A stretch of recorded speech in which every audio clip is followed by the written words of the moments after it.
This episode is brought to you by Indeed. Stop waiting around for the perfect candidate. Instead, use Indeed sponsored jobs to find the right people with the right skills fast. It's a simple way to make sure your listing is the first candidates see. According to Indeed data, sponsored jobs have 4 times more applicants than non-sponsored jobs. So go build your dream team today with Indeed. Get a $75 sponsored job credit at Indeed.com/podcast. Terms and conditions apply. Welcome to DSC's Campfires with Larry Weishuhn, a unique blend of hunting, fishing, wildlife conservation, and the outdoor lifestyle. DSC's Campfires is brought to you by DSC, Conservation, Education, and Advocacy. Hornady, accurate, deadly, dependable. Taurus, award-winning revolvers and pistols. Stealth Vision, high-tech, precision-driven equipment for today's modern hunter. Red 55 Winery, signature wines from Emmy Award-winning country artist Miranda Lambert, owned by Rick and Beverly Lambert. And the Choctaw Hunting Lodge, home of some of the finest hunting in North America. Now, here's Larry.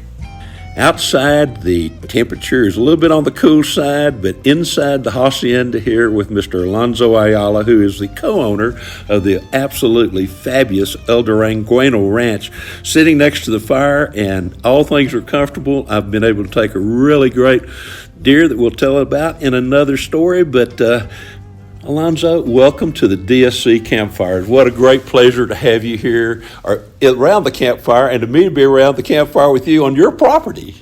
Thank you very much, Larry. It's a real honor to have you with us, especially since it's for the second time. And I'm hoping for a third time, very frankly. I really hope so. It would be a pleasure to have you back. And the fact that you're here for the second time means that we must have done something good. So you liked something that you saw here. I liked everything that y'all did, and the property is just absolutely fantastic. Now, this is a huge ranch. It's kind of on the bottom end of the Sierra Madre mountains, is it not? Yes, that's correct. The habitat here we're here for Coues deer, but the habitat here is not the typical Coues deer habitat that you see out in Sonora and Chihuahua, where you have huge cactus here. We're at about 8,500 feet elevation and on up. A lot of pine trees in certain areas, just the most fantastically beautiful habitat I've ever seen. And what a welcoming place you have created here with this ranch for hunters. This is a great place in so many different ways, and a grand place. And talking about size, how did the ranch come to be? Well, the story is an old one. In the mid-'60s. Yes, sir. My dad, together with a dear friend, and bought 3 ranches, but the one we're in right now was owned by an American family who had moved to Durango about 25 years earlier. They came, from what I remember, from Colorado, and they were the Spurlocks. Yes, sir. They came here, loved it. They were, as I said, they worked the ranch for about 25 years, but they were true pioneers and adventurers. So they decided to take an offer from the Australian government to move to Australia, and they were given about 6,000 acres to work, with the condition that they would be there to work the land. So without ever having been in Australia, they moved over there. So that's how the ranch started. Yes, sir. My dad and Mr. Jack Brittingham, one of 2 brothers, that owned Dial Tile. Yes, sir. Mr. Jack Brittingham lived in Monterrey and had worked with my father in different things. And, they bought the ranch from the Spurlocks plus the other 2 ranches to conform this almost 57,000 acre property. As mountainous as it is, I dare say if you were to flatten it out, it would probably be 3 or 4 times that size. That's an interesting point. I hadn't thought of it. Yeah.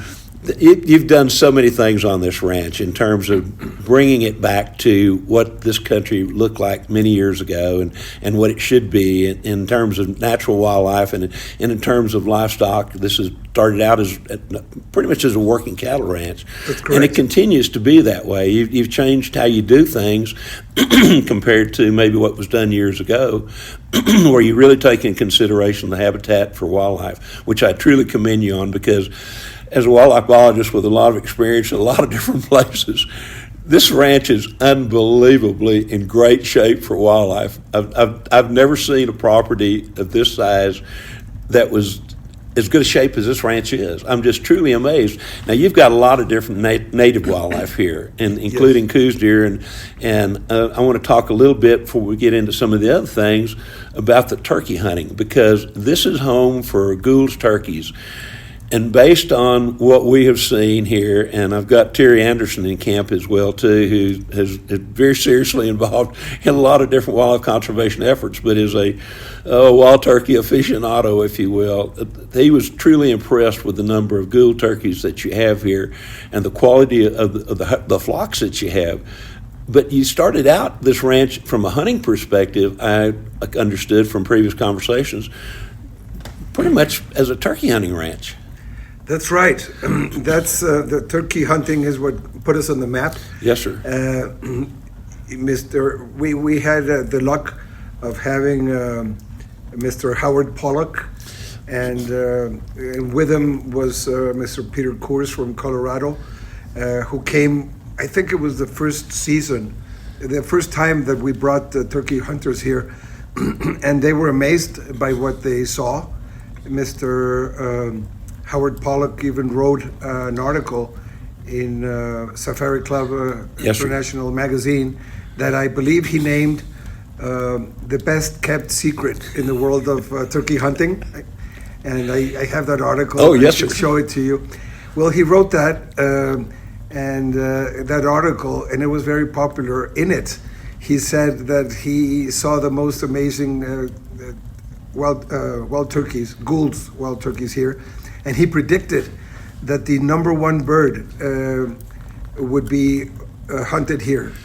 And just a few years after he wrote that, after he made that prediction in writing, a hunter from Dallas, from Houston, Texas, killed the biggest ever. It made number one. Yes, sir. And, in the years after that, our hunters kept harvesting the biggest turkeys. So at one point, I don't know now because I don't follow it anymore. Right, yes, sir. But we had 14 turkeys in the top 20 of the National Wild Turkey Federation. No other ranch came anywhere near our record. I'd say that you kind of ruled the roost on that one, if you will. Yes. As you know, there's more than 20 in the top 20 because there's ties. Yes, sir, exactly. Nevertheless, nobody came close to that at all. That is phenomenal. We saw several birds. What impressed me is I was hunting with Zordo, who's one of your guys here, who happens to be an absolutely fantastic individual in so many different ways. But he and I were at one of the tops of one of the mountains, near the top, and we looked up, and there was this, I almost said mesquite. I'm used to mesquite, a pine snag, an old tree, and there were 5 of the longest bearded gobblers I've ever seen. It was phenomenal. Okay. So the hunting season, as far as the turkeys, it's a spring hunt, right? Yes. By the way, it doesn't surprise me that you saw turkeys, even though this is not the turkey season. Right. Because frankly, we're blessed by the number and quality of turkeys that we have here. But we start the season on the 1st of April, or very close to the 1st of April every year, and it goes through mid-May, or the end of May, really. Yes, sir. Mm-hmm. Well, again, everybody I've talked to that's been on this hunt, they've seen huge flocks of birds, and we're hunting in every direction from the ranch here, or from the headquarters here at the hacienda. So there's birds scattered all over this ranch. That's correct. The last census that was made at the ranch showed that we had around 4,000 or over 4,000 turkeys. and the government allows us to buy at about 2% of the population. Yes, now. sir.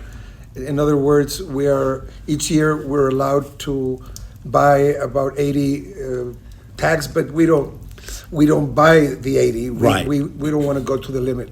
We buy about 50 and bring about 40 hunters each year. Yes, each sir. Season. These turkeys don't know that they've been hunted. with that smaller number of them being taken, that just makes the quality of that hunt so much better in terms of that people are going to not only harvest a bird, they're going to see a lot of birds as well too. Yes. Everybody that's come here to turkey hunt has had a chance to shoot one. Yes, sir. That's over 100%. So they love it. But not only that, they come for many other reasons. Yes, sir. And so it's been very successful. And from the turkey hunting came the Coues, because when the turkey hunters came to the ranch, they would see Coues deer and started asking about it. So that's how we began to offer Coues hunts, because there was demand from hunters who came to turkey hunt. How fantastic. Of course, I wasn't here to hunt turkeys, but I'd heard about the quality of the Coues deer that you have on this place. And I can tell you, there were understatements compared to what I saw when I finally got here. The Coues population, of course, that's why I'm here more than anything else, is Coues deer have long been a favorite of mine. The quality of the animals that you have here in terms of quality of antlers, but also quality in terms of the deer herd that's here. One of the things I noticed is we saw a lot of young bucks. We're here right at the kind of beginning of the rut, and not only did I see a lot of young bucks, I saw a lot of fawns, which tells me that these deer are extremely healthy, and you've got a great population, and it's going to continue to be in that way for a long time. I hope so, certainly. It will be, because we saw so many young 2-year-old, 3-year-old, and even yearling 6 and 8 point bucks that, oh my gosh, if they survive, and they will, because this habitat is unbelievable, and how you handle it for wildlife, there's no question about it. When does the Coues deer season open here? When do you start taking hunters? We begin in around mid-January. Yes, sir. And go all the way through February. Yes, sir. We normally allow hunters to come here until the end of February. Yes, sir. Well, like I said, we're here right at the beginning of the rut. These bucks, Yes. I think Braden Hoffman, who's here hunting, he saw several bucks fighting, and of course they've seen bucks chasing does every day, and so this is an exciting time for the hunters to be here. You got another group coming in right after we leave here. That's right. I think there's some friends coming in on that one as well too. But the Coues deer, they're native to this area, and these are true Coues deer, right? Yes, 100%. We even did genetic testing. Yes, sir. Mm-hmm. When years ago, a hunter harvested a very good Coues. He took it back with him to the U.S., and somebody from one of the well-known organizations, hunting organizations in the U.S., thought it was so big that it could not be a true Coues deer. So we sent tissue to the Yes, University of Arizona, and they, of course, it wasn't surprising. It came out 100% Coues. Right. They don't exist a whole lot farther south of here, do they? I mean, we're kind of on the southern edge of the Coues deer, I think. That's right. Yes. These deer I've had a chance now to look at some of them that have been harvested last year and this year. The body condition on these animals is absolutely fantastic. And your hunters, because of your guides, know what they're looking at. They're harvesting mature deer with good antlers. Yes, that's right. Like the one you got. Congratulations. Well, thank you. Like I said, I'm doing a podcast after this describing the entirety of the hunt. You got a beautiful my gosh. old deer, which is great. I saw a lot of bucks. We hit one day where we had rain and sleet and all those kind of things, and we didn't see a whole lot of deer that day. But outside of that, every day I could have shot Coues deer and nice bucks. But I'm being a little bit selective and trying to look for the oldest deer with the best antlers. And thankfully, Zordo put me on one of those. So yes. Yes, we're very happy about your success. And our other hunters as well too. We've got several hunters, and not several, but another 3 or 4 hunters here in camp, and we've had at least one harvested from them. Actually two, because Chris Clark bought the hunt that Alonzo very graciously donated to the DSC Foundation Gala in 2025, and he and his girlfriend Lauren came in, and Lauren shot a really nice deer yesterday afternoon. And so we've got Chris hunting this afternoon, and we've got Terry and Braden, and his son Connor's still out. But the way we've been seeing deer every morning with the activity, I suspect here in another hour or two after we finish this, we're going to be skinning deer again. I certainly hope so. Yeah, we're very happy on the success of our hunters because, as you know, the Coues deer is an elusive deer. That's it's no wonder that they call it the gray ghost. Gray ghost, Gray yes, ghost. sir. But in terrain like this, which is very different from Sonora, it's harder to kill, to find a good Coues to shoot. But it tells you how many we must have, because even though there's quite a number of trees where they can hide, people still see them every day and are successful. Like the previous group, they all had a chance and they all shot at Coues deer. We've had one missed as well too on this trip. Mm-hmm. And I noticed, is it manzanita that grows on these hillsides? Yes, and by the way, manzanita is something that the turkeys love. Really? In this ranch.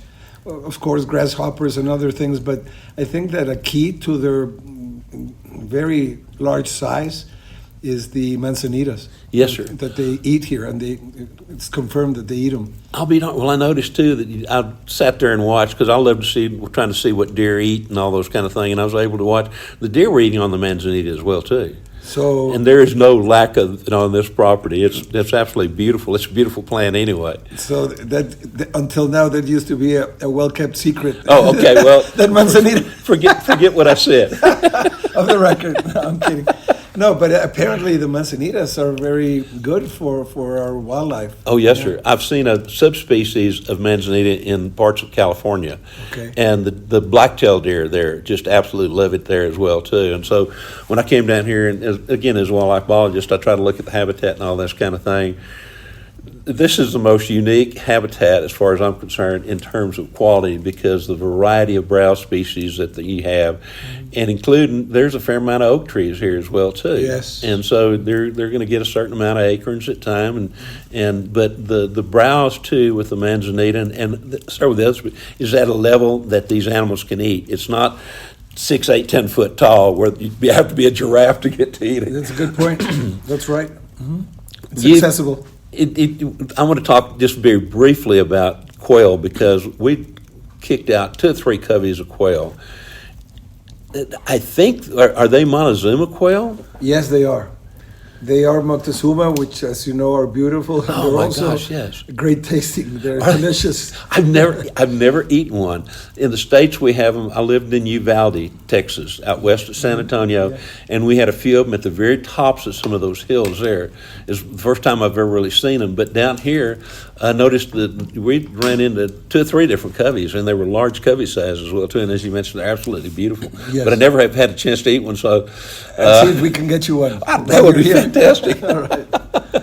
1 or 2. 1 or 2. If they're as good as, maybe we need 3 or 4. If they're as good as You're right. You need 3 or 4. I need at least 1. I sounded too stingy. You're right. And it too, in sitting, and we spend a lot of time sitting and glassing, and because you're looking at hillsides and waiting for animals to move, and you walk to points and all those kind of things, which to me is a fabulous way of hunting. It makes hunting fun and real as far as I'm concerned. But also, I've had a chance to sit, and I love watching birds as well too. If you catch movement, no, it wasn't a deer. There's lots of different varieties of birds here, and one that I just kept looking at a bunch were the Mexican jays. But there are so many other little birds that I could not identify. So, I mean, if somebody was a bird watcher, this would be a really good place to come. That's right. We've had a number of people come to the ranch who point that out. Yes, sir. a well-known photographer, a lady from the U.S., even photographed many of them, and she, without me asking, she volunteered a very long list of the different birds she saw here. And there's also a couple of books that I remember the book from last year, now that you say that, yes, so sir. we're blessed with the amount of birds that can be found here. It's fascinating sitting there just watching. I mean, if you sit very quietly, next thing you know, they're sitting very close to you. Of course, we're carrying binoculars, but you really wouldn't even need a high-power binocular to see them. They were so close. That's That right. is so much fun. I hope that's something that you explore a little bit more in the future, because I found that bird watching a lot of times with what you've done as far as the habitat is concerned for all wildlife, and the birds have benefited from it as much as the deer or turkeys and even the elk that we'll cover here in just a little bit. But it's just amazing to me, again, that the amount of bird life that you have here. Yes. I guess that's what happens when you have a property that's pristine and you're not messing with it, and control the noise, the movement around the ranch. When it's very quiet, I guess that happens naturally. It does. The other thing I noticed too, last year and this year particularly, we've had some rain while we're here and rain right before we came, but you've got a lot of water on this place. It is, I mean, it's their dry periods and all that, but between the natural streams that you have, maybe wet weather streams in some instances, but then also y'all have done lots as far as putting in pipes to water troughs scattered throughout the ranch, That's and then correct. what we would call stock tanks or ponds as well too. Yes. We have 36 dams Whoa. that Yes, sir. we've built, like the one right in front of the main lodge.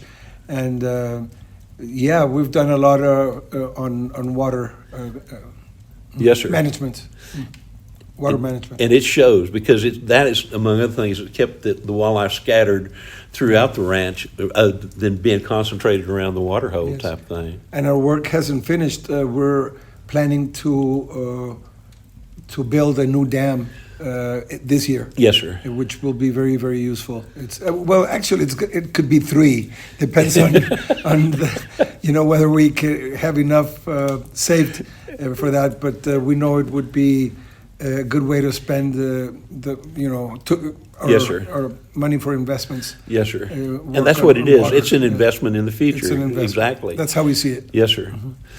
But you seem to have done that throughout everything that you do on the ranch, where you're looking not as today, tomorrow, you're looking years into the future as well too. I want to talk about the elk, and then I want to come back to that looking in the future kind of thing. Sure. This was historic elk herd country at one time. That's right. There's a lot of literature that shows that elk used to roam here, live here for centuries, until about 100 to 150 years ago, when they were overhunted and wiped out. Yes, sir. Which is a tragedy. It's a real pity. But as you know, that's what happens when there's no control over hunts. And so what we did is a reintroduction of elk. That's the only species animal that we've reintroduced because we emphasize that we only do native species. We don't have any exotics because that's that's how we like to do our Yes, sir. Thank you. our things. I respect those who bring exotics into their ranches, but our specialty is to have 100% native species and to always be low fence. Yes, sir. The elk herd here has increased, and you somehow have some of the very best genetics possible that came off of the Indian reservations that have been intensively managed for elk for years in Arizona and New Mexico. Correct. So Yes. it's easy to see why when you're in the other end of the hacienda where there's another fireplace, there's an ungodly huge elk mounted in there that Right. came from here on the ranch. That's right. That's right. Yes, we a friend from Texas helped me. Also, a friend from New Mexico helped me choose the best and get the best genetics we could find in the U.S. And we did that after they checked from food, amount of water, rainfall. Yes, sir. Every aspect of what's important to have a healthy herd. So they recommended we bring elk back to this place of Mexico, this part of Mexico, and frankly, they thrived impressively. Originally we brought about 20. Yes, sir. 20 total. And the herd, a year ago, we estimated that it was over 400 head. Yes, sir. Over 400 animals. And that's without knowing how many have left the ranch. So they've thrived. What the other thing that tells me that they're thriving is because I've seen quite a few elk while we're here, and is the calf crop that you have. There are a tremendous number of young animals. You'll see a herd of 20, and there'll be 8 or more young calves. They're obviously this past year's calf crop. So the reproduction on these things is extremely well too. But I can also see why, after looking at the habitat, this is fabulous elk habitat when you get right down to it. Yes. I would put it against any one of the Indian reservations or anything. Yes. Our temperatures are ideal. The range is between lows in the low 20s, perhaps. Yes, sir. And the highs are around the mid 80s in temperature and temperature-wise. And there's no real predators to speak of. Right. We do have puma, but there are not too many. Yes, sir. We don't have wolves. By the way, there used to be wolves here. When Really? I came as a kid, in the mid 60s, the first time I came here, I was impressed by an area of the house that the Spurlocks had, where they had heads of black bear and wolves, but there's no more bears or wolves in this property. We've never seen one since we bought the property. Good. Mm-hmm. Good, particularly on the wolves. Yeah, so that all of those aspects helped to have a very successful elk program, and you're very selective in the elk that you take. Yes. You take a very limited number of bulls each year as well. That's too. right. It took us a while to begin offering hunts, and then we started gradually just offering a few at first. And now we're also so that we can continue to have a large herd, and so that we continue to see the biggest elk. We turned it into a bow hunting. Yes, sir. Hunts. Okay. Yes, sir. At first it was rifle, but some hunters were shooting them at very long distances, and we thought it would be, it would be better if we switched to bow, and that's what we did. Yes, sir. I like shooting long distances at rocks, at steel targets, at paper targets.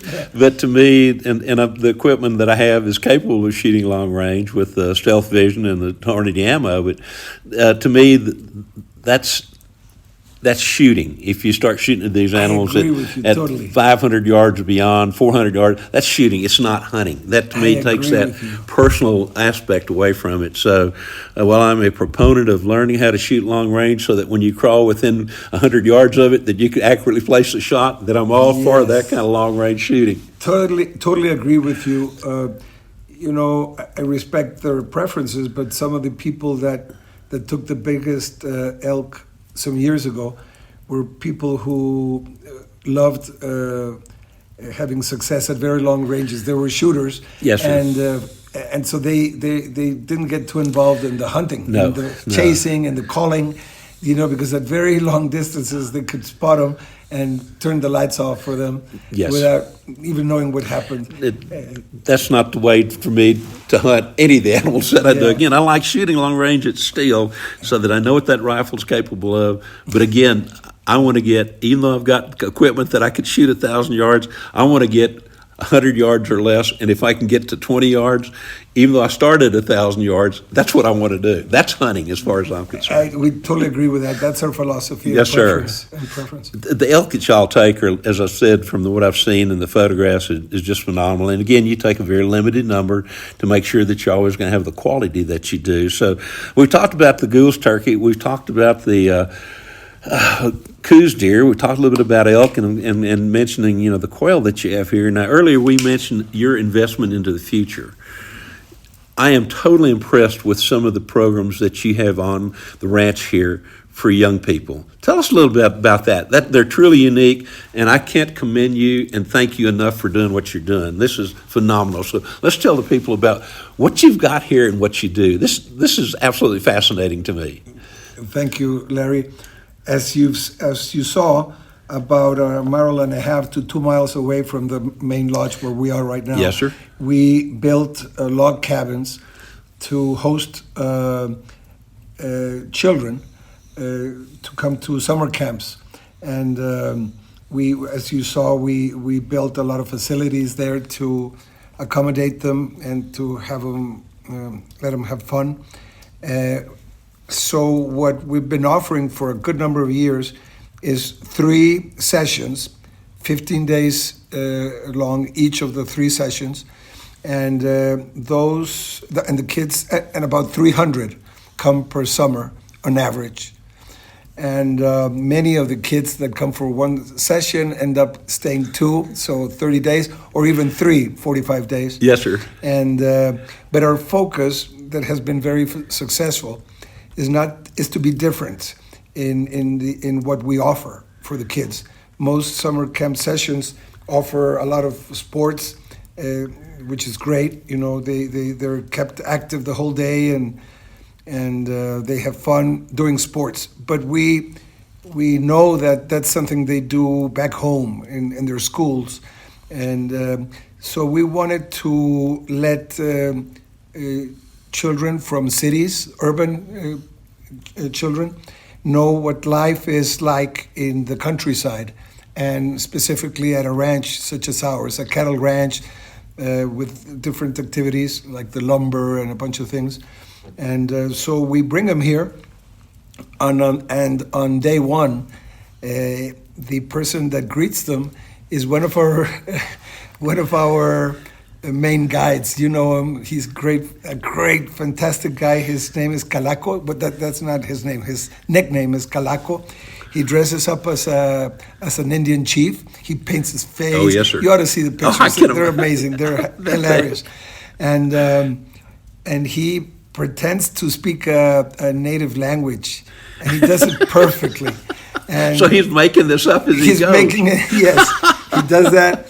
And he has a translator next to him, a buddy of his, of course, another guide that translates. Yes, sir. And the message mainly is, welcome to our land. This is the land of our ancestors.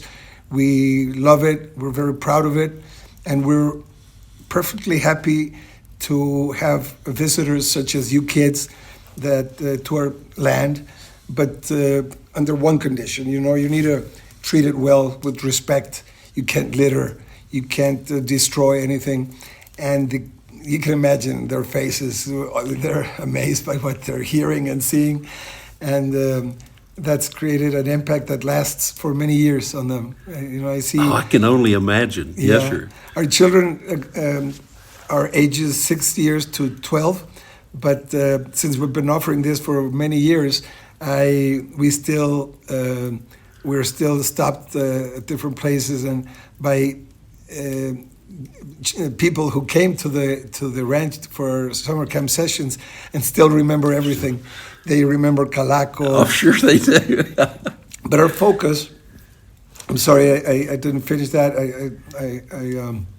I meant to tell you what our focus was, not just the sports, because we do offer some yes, sir, of course, sports, and we have courts for that, the facilities for that. But the main thing is to show children from the cities what life is like in a ranch.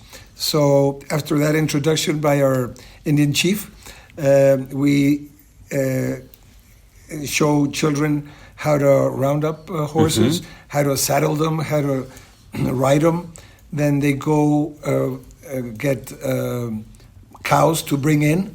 We show them how to milk the cows, how to make cheese. They drink the milk, of course, and we teach them a lot of things on how a ranch is run. Right. Okay, we show them how to interpret the stars. Yes, sir. How to not get lost. How to start Right, a to fire. navigate by the stars. Right. Yes, sir. How to catch something to eat. With a trap. How to fish without proper fishing poles.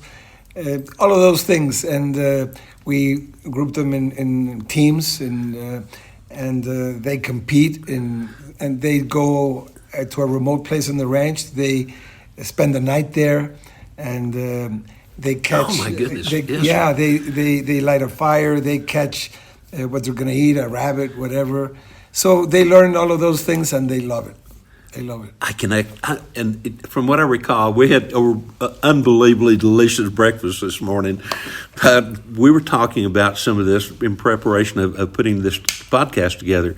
Now, you were talking about this, but then you also said that you'd offered something to some of the people who are extremely well in terms of academics, but also some of the people who might not be quite as well off as other people are as well, too. Let's talk about that a little bit. Yes, we offer those 3 15-day sessions to people who are well off, yes, sir. Who can pay to come to our summer camp sessions. Right. But we know that we have a responsibility to share this experience with kids that are less privileged. Yes, sir. That are not privileged. And so we offer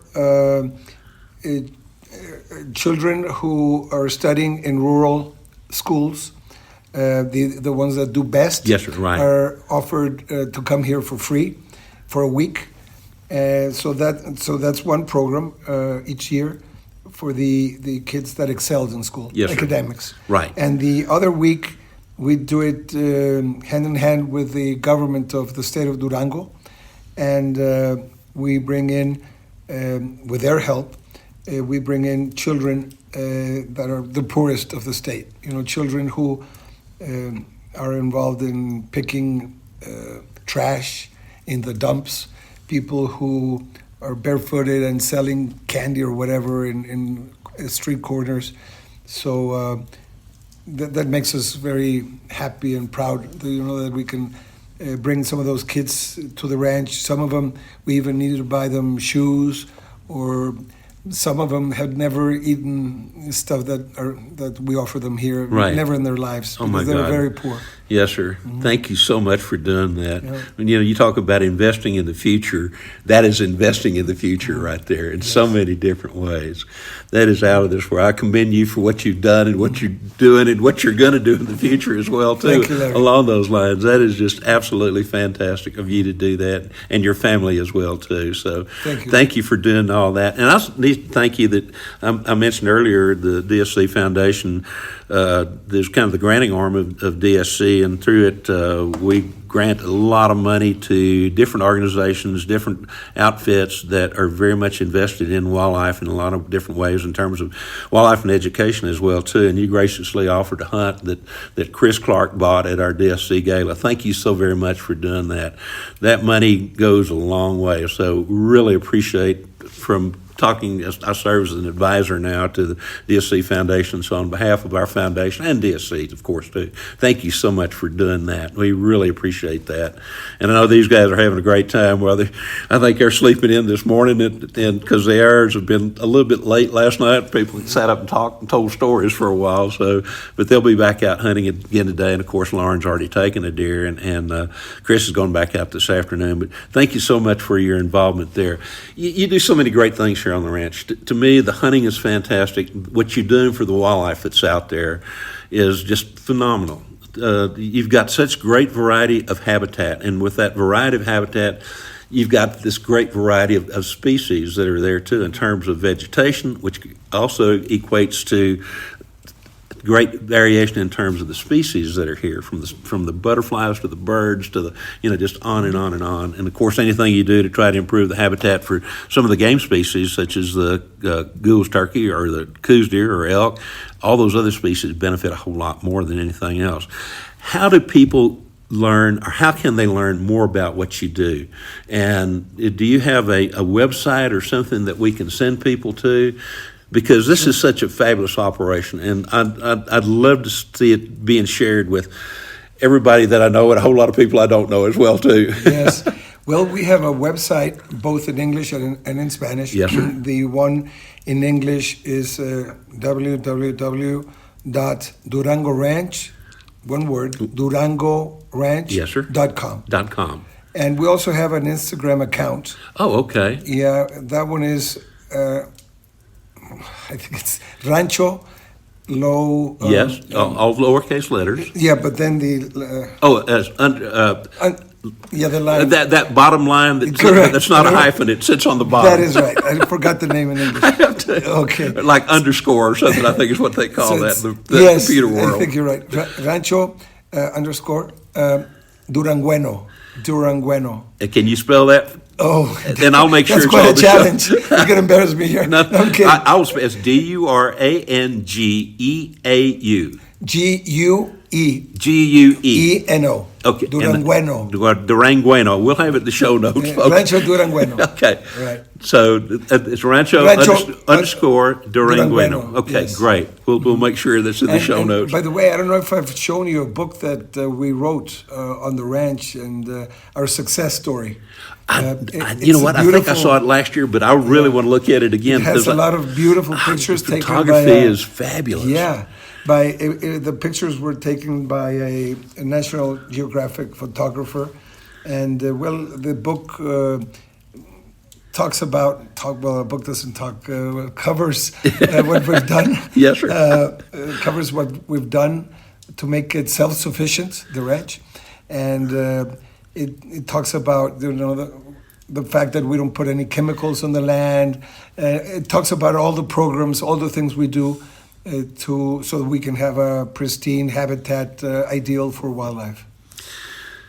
Oh my God! Thank you so much for doing that and doing it the way that you have. This place, I would say, back in the States, drips with quality. There's so much quality you can't contain it; it drips off. So, thank you so very much for everything that you've done here, and again, what you're doing now, like I said, your investment in the future, not just with wildlife and habitat, but also in the human population. That is so very important these days. Always has been, but seems to become more important as we progress in time. Larry, thank you for your words, and also, I'm going to be very frank, you've been a blessing. I'm honored to have you here for the second year. You've given us great advice. You saw that some of the things you recommended we're already doing. Oh, yes, sir. Like the planting of the weeds and a bunch of recommendations you've given us. So people like you help us to improve. That's what we want to do. We want to keep improving, but we won't achieve that if we don't get the help from people like you. It's a learning process, and I appreciate the opportunity to be here because I've learned so much as well by being here as well, too. So I want to thank you for that. Again, thank you for everything that you've done, everything you're doing, everything you're going to do in the future. Go to the website, and we'll have that in the show notes or in the Instagram account, and you can learn more. And stay tuned for the next one. I'll tell you a little bit about my hunt here on this unbelievably fantastic property. My friend Alonzo, thank you so very much for being around the campfire with us today. Thank you, Larry. It was a pleasure. DSC's Campfires with Larry Weishuhn has also been brought to you by The Crown Bar in LaGrange, Texas, the Texas Wildlife Association, Double Nickel Taxidermy, and Burnham Brothers Game Calls.